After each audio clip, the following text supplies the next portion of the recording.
You are offending those that you really like. No, because I know I am.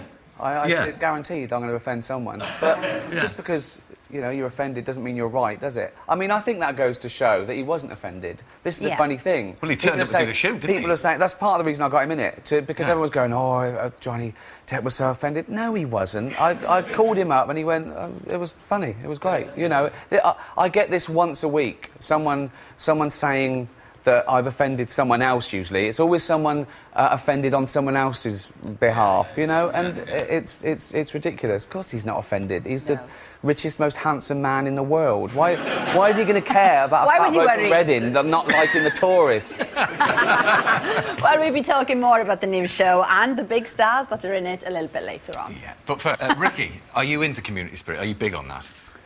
As long as they leave me alone, yeah.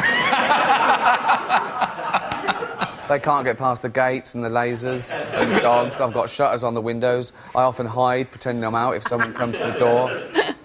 But, yeah, I say, yeah, get on with it. OK. Brilliant. Good luck, everyone. Good luck, everyone. This image of you in waders cleaning out the local pond in the park, but maybe not. That won't happen. That will never happen. Oh, you know, I'd do anything to do with nature, yeah. I'd get involved. I love stuff to do with wildlife and nature. OK. It's just talking to anyone else that I don't like. Fair enough. Love animals. It's the people that annoy me. Yeah. Well, earlier on, we saw a clip of Johnny Depp in your new series, Life's Too Short. Tell us a bit about that. It's a fake documentary, a return to the fake documentary format, rather like The Office, but it's moved on because documentaries have moved on. I suppose The Office reflected those quaint docu-soaps of the 90s with normal people being famous, like David Brent. But modern documentaries, reality shows, they're much more about C and D-list celebrities living their life like an open wound. And it's more like that. Do you know what I mean? It's like the fictional Warwick Davis. You know, it's a complete character. It's nothing like real Warwick Davis. In real life, Warwick is a great actor. He's brilliant. He's lovely. He's so rounded. I've never heard him complain about it. He's just great. In this, he's manipulative. He's got a chip on his shoulder. It's not half an hour of height gags. It's nothing to do with that. It's more that he's got small man complex. So it's about him being angry with the world. And, you know, he exploits other dwarves. He runs an agency in this. He takes all the acting jobs for himself, but he rents those out as bowling balls and things. So it's about that, really. Well, we've got a moment from the first episode where he comes to see you and Stephen Merchant as well. And it's lovely. He has to charm a member of the public because he can't quite reach the intercom. I've never seen you, bruv. What films you been in? Have you seen Return of the Jedi? Who was you in that? It was an Ewok. Those little bears? Not little bears. Bruv, they're little bears. Right. Have you seen Willow? No. Look, just press the buzzer, please. Look at that. Comedy legends there, Ricky Gervais, Stephen Merchant. They're all mates, aren't we? Always popping around for a chat. You are always popping round, yeah. I thought we made the buzzer high enough, but... No, now I've got to pass a by to press it. Pass a by. We didn't think of everything.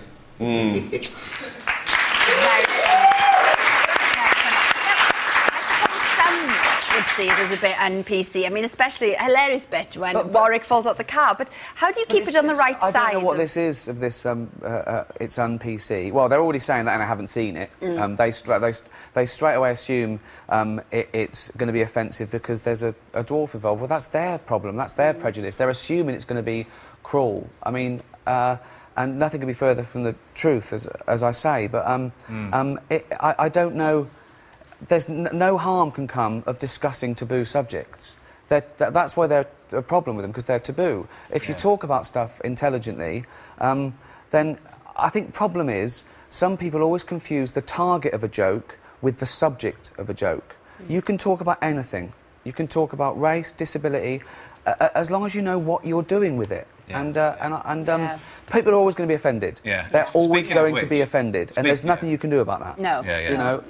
And on that point as well, I mean, you recently offended quite a few people with disabilities on Twitter. Recently, always. I offend someone once a week, but you've got to just carry on with what you're doing. I look at it in a quite Darwinian framework. You do what you do, and you either survive or you don't. I think if you keep trying to please everyone, you won't do anything. Nothing will be said, because some people are offended by equality. Some people are offended by abortion. I'm not. I'm offended by those people. But what are you going to do? What are you going to do? So, at least watch it first. Yeah, you know what I mean? fair enough. And then, and if you don't like it, don't watch it again. Don't write me a letter. No one's listening. Well, I mean, but you're not afraid of laughing at yourself either, because recently... But very often I am the butt of the joke. Yeah. It's my stupidity, it's me getting stuff wrong. You know? Exactly. I mean, Curb Your Enthusiasm is a good example of that. Of course, it's your only deal in excruciating social faux pas and that, and sort of taboo subject. And that's what's funny, because it's usually about our middle-class angst. It's usually about our fear. Warwick, when he talks to people, he knows they're trying to avoid using the word little or small in just normal conversation. And he finds it hilarious. He wants to go to them, chill out. Yeah. It's all right, you know. Yeah. Well, let's just have a little look at you in action in that clip. This is you with Larry David. Go. Thanks so much for coming. Oh my God, I can't believe this. Signed. The funniest show in the history of television. It was I funny. love this show. I wouldn't call it the funniest show in the history of television. I would, lad. This show was hilarious. No doubt about it. Funny show. Hilarious. History of television? Seinfeld, lovely show. Well, thank you. It was good. That was good, yeah. Oh, no, I love broad comedy. Yeah. I will treasure this, Ricky. I like the laugh track on it. So happy he's reminds here. you when to So laugh. excited. Oh, yeah. We didn't do one. But actually, it's a very funny show. Thank It's just odd to just show up with your own DVD. Yeah. I've never heard of somebody who's in something and then showing up with it. You've never heard of that? No, it's an odd thing. Brilliant. A war with words. Didn't take you long to try and turn the tables on him there, but... All improv. Yeah. All ad-lib. All ad-lib. Really? Yeah. You just go with it and you film it a few times and it was great doing that. Not only is he a bit of a hero of mine, I think probably the most important person working in comedy today, but he ruins as many takes as I do. Yeah. We were just both laughing. One was like, we'd go, OK, stop. Honestly, it was great. One of the highlights of my career. Such a pleasure. And when you go out with dinner with Larry David, it's like a 2-hour episode of Curb for free. It's just he's great. I can't get enough of him. Yeah, well, many people may not have heard of Slough until Ricky here put it on the map with The Office, but 60 years ago this week, Bart into the studio here, and John, worryingly, zebra crossings could become extinct.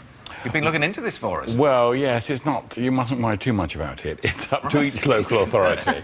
And they tend to go in the country areas, but in the towns and the cities, they will tend to stay. But it's up to each local authority, so it all depends. Some people just find when they're crossing them that they really aren't sure where they should be crossing. And that, it can be tricky. What, that moment when you're sort of wondering, is it... Well, I'm glad I've been worried about this for quite a while. But they're not... So they are going to still be around, are they? Some of them will be around, but not so much in the country. OK. So you've got to just relax about it. You must get... So I can carry on worrying about the panda I or think something. so. Worry about and Pelican Crossing. Think about the pelicans, that's What's the future, then, of our crossings? Well, the one in Oxford Circus, they're Yeah. terribly proud of, because it's got a cross, and you don't cross just across the roads, you cross diagonally. Yeah. And that was brought in 2 years ago. It was an idea from Japan, and that's regarded as very successful. So more of those can be expected. Okay. Don't you bump into each other, though? No, of course you don't. You're walking, you're not... Yeah, in Japan they don't, because they're really polite, but we just go, get out the way. They were all extremely well behaved. You've not been out much, have you? I don't go out much now. No. Well, there is one, of course, with a Grade 2 listing. Yeah. Abbey Road. Now, that is the most famous zebra crossing in the world, and that's in Abbey Road, and I think we know where that's from. Yeah, indeed. Beatles Incredibly, album. it has a webcam, so you can view it online. Yeah. It's if you want to see us crossing the road... You can if you've got no life at all. Yeah. Well, earlier on... Yeah. Well, let's do that. Yeah, let's go back to mine. I've got a webcam. Shall we actually save your time? Have a look at it. Oh. Here it is, look. There we are. And they've got a message for you, Ricky, as well. Oh. OK, big fans of your work. Let's see. Here we are. We love you, Stephen.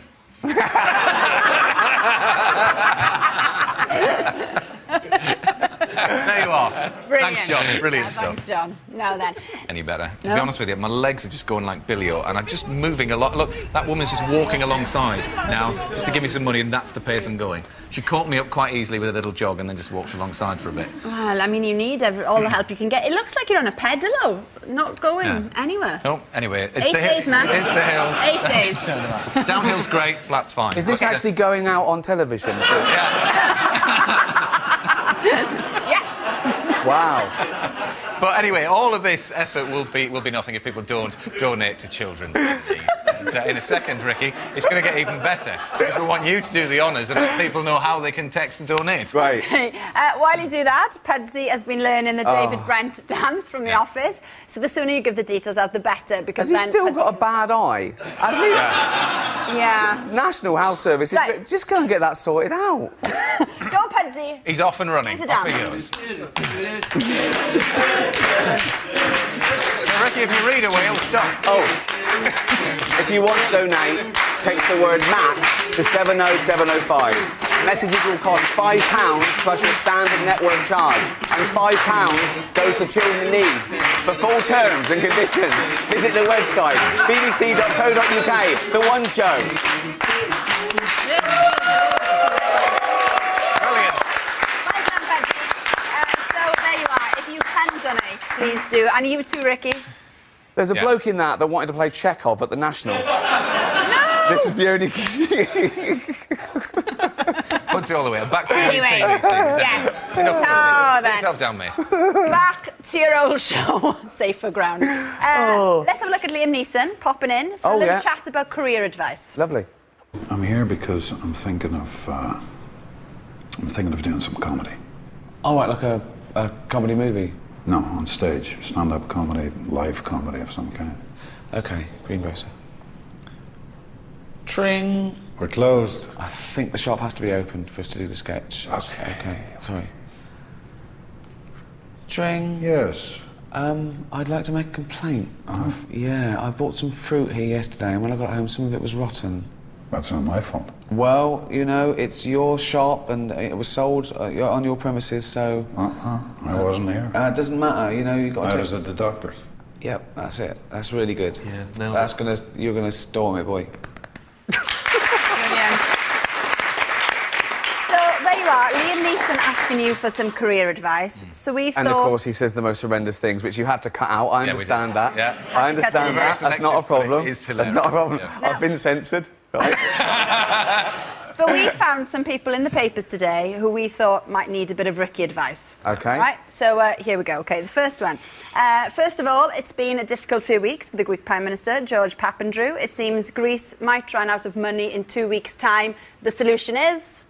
Get a catalogue, HP catalogue. That's what I want you to do. Everything's 28 weeks at 38 pence. If you need anything, just get it from that. Next one. A shop has apologised after apparently refusing to sell a 92-year-old woman, this is Diane Taylor, a bottle of whiskey because she couldn't prove her age. That's unbelievable. Any advice? It's the law. No ID, no.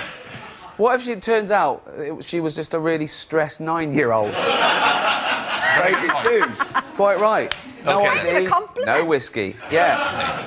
On much now, Ricky, we were just saying there, got some grand plans for Poppy Day. Yeah, I'm doing a big charity concert for wounded soldiers in America with Bruce Springsteen. I know, amazing. I did it with last year. It's a cause sort of close to our heart. Yeah. And I mean, what a bonus as well. Yeah. You're doing that and with him, it's amazing. Incredible. Yeah, well, good luck with that. And thank you, of course, for coming in. Now, Life's Too Short starts next Thursday at 9:30 p.m. on BBC Two. And the making of Life's Too Short is on this Saturday on BBC Two at 10:15. Yeah, thanks to all our guests today, to Ricky, of course. Tomorrow, Chart Top and X Factor stars One Direction surprise some very deserving children with their own personal performance. We'll be here tomorrow with Chef Hugh Fernley-Whittingstall. See you then. Bye-bye.